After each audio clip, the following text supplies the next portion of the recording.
દાહોદમાં દુકાનોમાં 3 તસ્કરો ત્રાટક્યા। દાહોદના ઝાલોદનગરમાં આવેલ ઠૂઠી કંકાસિયા રોડ પર એક કરિયાણાની દુકાનોમાં 3 જેટલા તસ્કરો ત્રાટક્યા। સ્ટોરી રિપોર્ટ બાય કિશોર ડબગર, દાહોદ। ગરાડુ હું જાતે હરીશ કલાલ ગરાડુ રહું છું।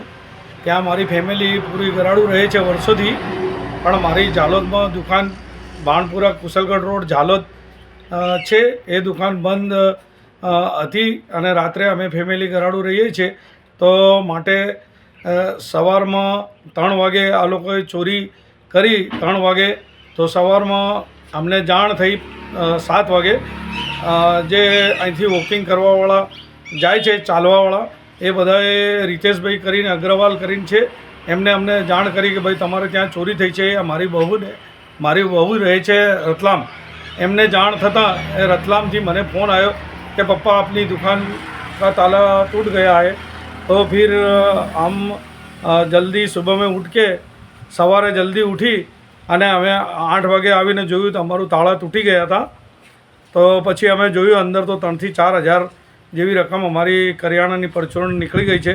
બીડી પિસ્તોલ પી ગયા છે। 3 જણા ચડ્ડી બનિયાનધારી હતા।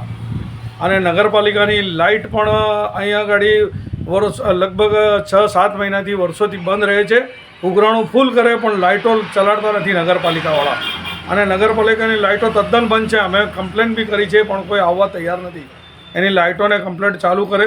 અને પોલીસને હું રેખાબેન જે દાહોદ ઝાલોદના ઇન્સ્પેક્ટર પોલીસ બેન છે, એ જાતે આવ્યા હતા અને એમને તપાસમાં બધું લખી લઈ ગયા છે।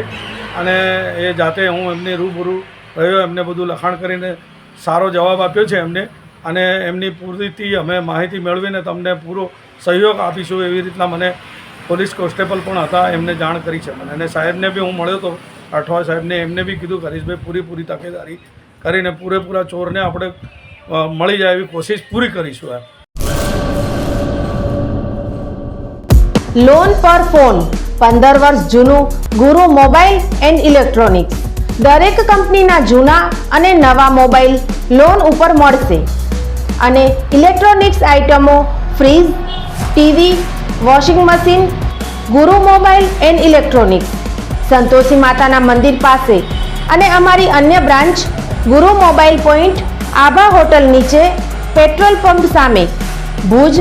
તો મેળવો લોન પે ફોન અને તમામ ઇલેક્ટ્રોનિક્સ એપ્લાયન્સીસ।